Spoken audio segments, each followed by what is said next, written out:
Hello all, welcome back to my YouTube channel. After a long time, ఇలా లైవ్లో like face to face video ఇది. So thank you all for your likes, comments, అలాగే చాలామంది కొత్త subscribers add అయ్యారు. అందరికీ thank you so much. So ఈరోజు ఒక ఇంట్రెస్టింగ్ టాపిక్ గురించి మాట్లాడబోతున్నా, అదే Paytm and Paytm payments bank. So మీ అందరికీ తెలుసు, జనవరి 31, 2024 20 days బ్యాక్ అనుకుంటా, రిజర్వ్ బ్యాంక్ ఆఫ్ ఇండియా అయితే ఒక ప్రెస్ నోట్ రిలీజ్ చేసింది. అందులో పేటిఎం పేమెంట్స్ బ్యాంక్ యొక్క ట్రాన్సాక్షన్స్, యూపీఐ, ఫాస్టాగ్, అలాగే క్రెడిట్ ట్రాన్సాక్షన్స్ ఏమున్నా ఆపేయాలి.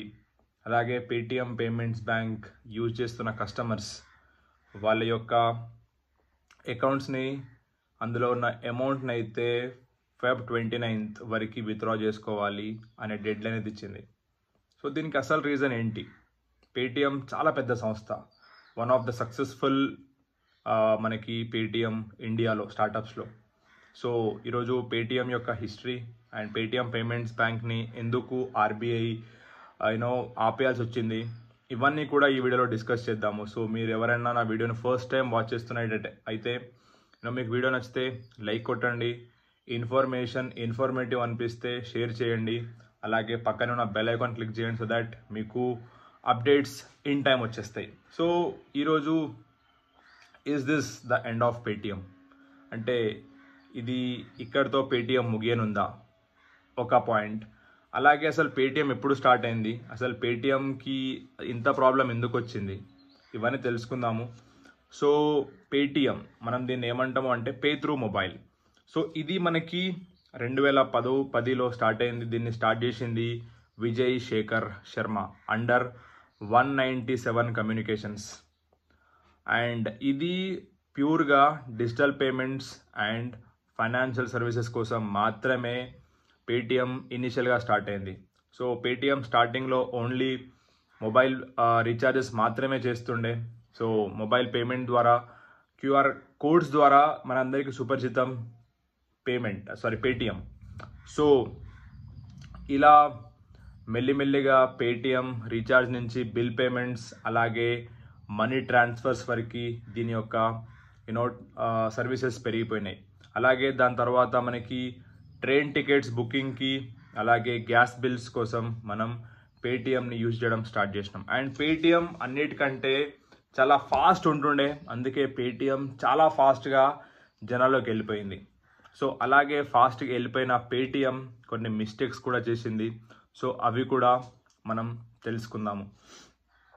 సో పేటిఎం యొక్క ఆల్మోస్ట్ ఇప్పుడు 13.2 lakh crore టర్న్ ఓవర్ అయినట్టు ఇప్పటిదాకా మనకి రికార్డ్స్ అయితే చూపిస్తున్నాయి.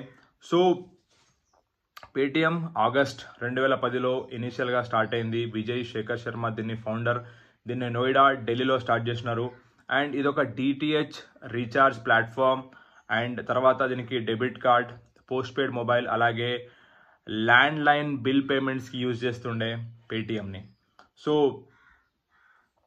అక్టోబర్ 2011లో ఇక్కడ మనకి షఫైర్ వెంచర్స్ వాళ్ళు ఇందులో 10 million ఇన్వెస్ట్ చేసినారు. అండ్ పేటిఎం ఎవ్రీ టైం గ్రోత్లోనే ఉంటుండే. అండ్ 2015లో పేటిఎంకి అలీబాబా కంపెనీ, అంటే మీకు తెలుసు జాక్మా, చైనీస్ కంపెనీ అలీబాబా కంపెనీతో టైఅప్ చేసుకొని అక్కడ ఆల్మోస్ట్ 40% స్టేక్ తీసుకున్నారు అలీబాబా కంపెనీ వాళ్ళు.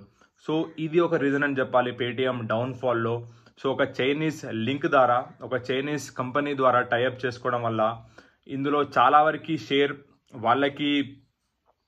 వాళ్ళకి వెళ్ళిపోవడం.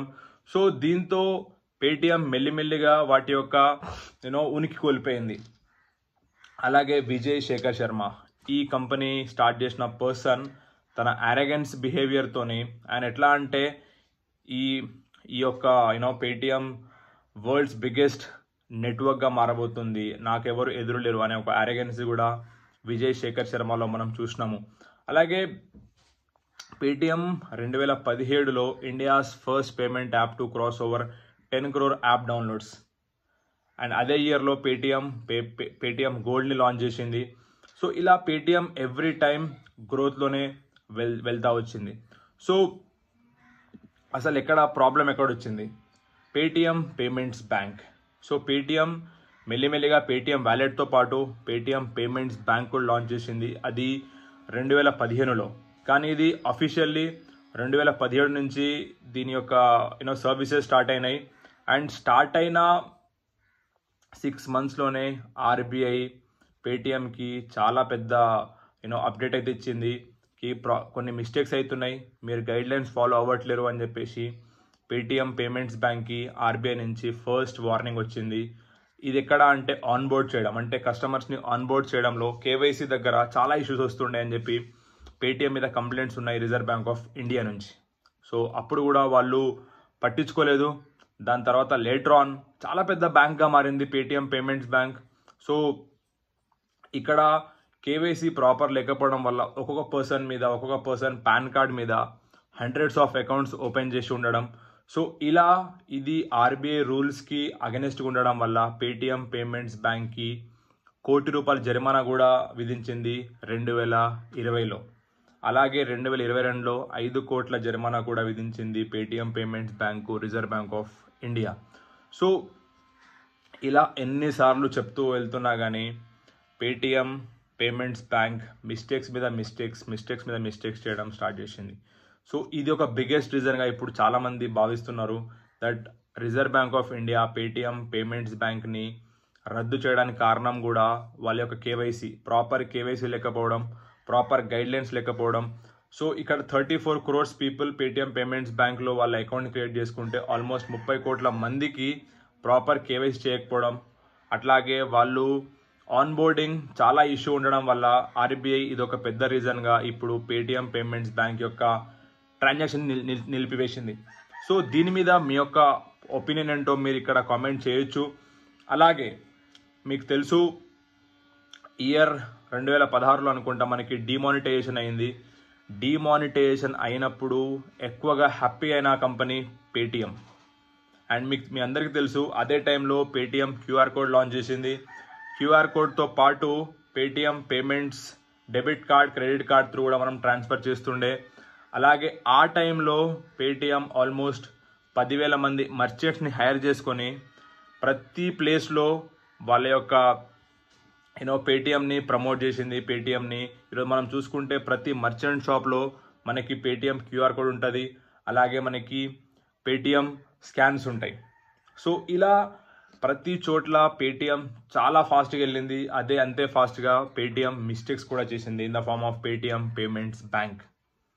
సో ఈ ఫ్యూచర్ ఏందో మనకు తెలియదు, మనం March 15 వరకు వెయిట్ చేయాలి. అండ్ మనకు వస్తున్న న్యూస్ ప్రకారం March 15 తర్వాత పేటిఎం వ్యాలెట్స్లో కూడా ఉన్న మనీ కూడా విత్డ్రా చేసుకోవాలన్నట్టుగా ఇన్ఫర్మేషన్ వస్తుంది. సో ఆల్మోస్ట్ పేటిఎంని మేబీ వేరెవరైనా కొనుక్కొని నడిపిస్తారా, లేకపోతే పేటిఎంని కంప్లీట్గా ఆర్బీఐ బ్యాన్ చేస్తుందా, మనం ఇంకొక 1 month వెయిట్ చేస్తే మనకు అన్నీ తెలిసిపోతుంది. So as of now present Paytm payments బ్యాంక్లో ఉన్న అమౌంట్ అయితే మీరంతా విత్డ్రా చేసుకోండి. అండ్ రైట్ నౌ ఆల్రెడీ ఎవరైతే ఫాస్టాగ్ యూజ్ చేస్తున్నారో అందులో almost 30% Paytm payments bank use చేస్తున్న వాళ్ళు వాళ్ళకైతే ఫాస్టాగ్స్ ఇప్పుడు పనిచేయట్లేవు. సో మీరు మిగతా బ్యాంక్స్తో టైప్ అయ్యి మీరు మీ ఫాస్టాగ్స్ని యూజ్ చేయండి. సో ఇది మనకి పేటిఎం పేమెంట్స్ బ్యాంక్ నుంచి ఉన్న issues. So present Paytm payments bank నుంచి అయితే ఎటువంటి ట్రాన్సాక్షన్స్ ఏం లేదు. సో మీరున్న డబ్బులు అయితే అందులో నుంచి విత్డ్రా చేసుకోండి. And simple, RBI reserve bank of India మొత్తం అన్నిట్లో ఉన్న బ్యాంక్స్ని మనీని రెగ్యులేట్ చేస్తుంది, అలాగే మనీ కూడా ప్రింట్ చేస్తుంది. అలాంటి రిజర్వ్ బ్యాంక్ ఆఫ్ ఇండియానే పేటిఎం పేమెంట్స్ బ్యాంక్ యూజ్ చేయొద్దు అంటుంది అంటే రీజన్స్ ఉండొచ్చు, దానికి ప్రాబ్లం అయితే చాలా పెద్దగానే ఉండొచ్చు. సో నేను మీకు చెప్పినట్టు 11th March 2022 Paytm payments bank మీద 5 crores అయితే ఫైన్ కూడా వేసింది. సో ఇవన్నీ అయిన తర్వాత కూడా ఈరోజు ఆర్బీఐ ఇంకా ఇనఫ్ చాలు అని చెప్పి కంప్లీట్గా దాని యొక్క రెగ్యులేషన్స్ కంప్లీట్ని బంద్ చేసింది. సో మీరు ఎవరైనా పేటిఎం పేమెంట్స్ బ్యాంక్ని యూజ్ చేస్తున్నట్టయితే అందులో మీకు ఏమైనా అమౌంట్ ఉంటే మాత్రం విత్డ్రా చేసుకోండి. సో 6 years అయింది ఈ కంపెనీ స్టార్ట్ అయ్యి, హెడ్ క్వార్టర్స్ నోయిడా, ఇండియాలో ప్రోడక్ట్ బ్యాంకింగ్, కానీ ఈరోజు బ్యాంకింగ్ ప్రాపర్ వేలో అయితే లేదు. సో ఇది నాకు తెలిసి పేటిఎం యొక్క మేజర్ డౌన్ఫాల్ ఎక్కడ అంటే ఆన్ బోర్డ్ చేయడం పీపుల్ని, కేవైసీ చేపించడంలో పేటిఎం పేమెంట్స్ బ్యాంక్ విఫలమైంది. ఇది major reason reserve bank of ఇండియాని చూస్తుంది. సో ఇంకా రీసెర్చ్ కూడా చేస్తున్నారు. సో ఇది ఓవర్ నైటో లేకపోతే ఈరోజు డిసైడ్ అయిపోయి రేపొద్దున పేటిఎం పేమెంట్స్ బ్యాంక్ని ఆపేద్దామనో ఇది రీజన్ కాదు. ఎప్పటి నుంచో పేటిఎం పేమెంట్స్ బ్యాంక్ మీద వాళ్ళు చాలాసార్లు వార్నింగ్ ఇచ్చినారు, ఫైన్ వేసినారు. దాని తర్వాతనే పేటిఎం పేమెంట్స్ బ్యాంక్ని రిజర్వ్ బ్యాంక్ ఆఫ్ ఇండియా అయితే స్టాప్ చేసింది. సో విజయ్ శేఖర్ శర్మ వాళ్ళ బ్రదర్ ఒక టీవీ ఛానల్ వాళ్ళు ఎవరో వాళ్ళు తెలియకుండా ఆయనతో పాటు ఇంటర్వ్యూ చేసినారు. ఆ ఇంటర్వ్యూలో ఆయన చెప్పింది ఏంటి అంటే, మా యొక్క కంపెనీ డేటా మొత్తం కూడా మేము గవర్నమెంట్కి ఇచ్చేసినాము, అలాగే మాకు భారతీయ జనతా పార్టీతో మాకు టైఅప్ ఉంది, మాకు రిలేషన్షిప్ ఉంది, సో మేము గవర్నమెంట్తో కలిసి వర్క్ చేస్తున్నాము అన్నట్టుగా అతను కూడా చెప్పడం. సో విజయ్ శేఖర్ శర్మ బ్రదర్ ఒక సీక్రెట్ ఇంటర్వ్యూ చేసినప్పుడు ఆయన చెప్పిన విషయాలు కూడా ఇవి కూడా వీడియోస్ కూడా చాలా ఉన్నాయి.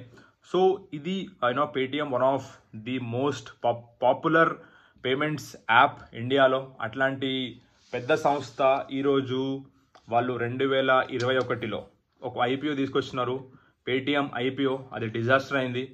అది చాలా పెద్ద అమౌంట్ ఎక్స్పెక్టేషన్స్తోని 1800 crores లిస్టింగ్ అయిన పేటిఎం ఐపీఓ అట్టర్ ఫ్లాప్ అయింది. ఈరోజు దాని షేర్ 350 రూపాయలకి పడిపోయింది. So last 10 days back 700 rupees ఉన్న స్టాక్ ఈరోజు 350 రూపీస్ పడిపోయింది. సో ఆల్మోస్ట్ చాలామంది లాస్ అయ్యారు పేటిఎంలో ఇన్వెస్ట్ చేసి ఐపీఓలో. అలాగే సో ఇది ఇంకా ఎంత డిగ్రేడ్ అవుతుందో తెలియదు. కాబట్టి ఈ ఇన్ఫర్మేషన్ని మీరు షేర్ చేయండి. అలాగే పేటిఎం సంబంధించింది మీరు పేటిఎం పేమెంట్స్ బ్యాంక్ అకౌంట్ ఉంటే మాత్రం డూ షేర్ దిస్ ఇన్ఫర్మేషన్. అలాగే అందులో మీ యొక్క మనీ ఉంటే మాత్రం విత్డ్రా చేసుకోండి. So this is all from today's video. Thank you all for watching.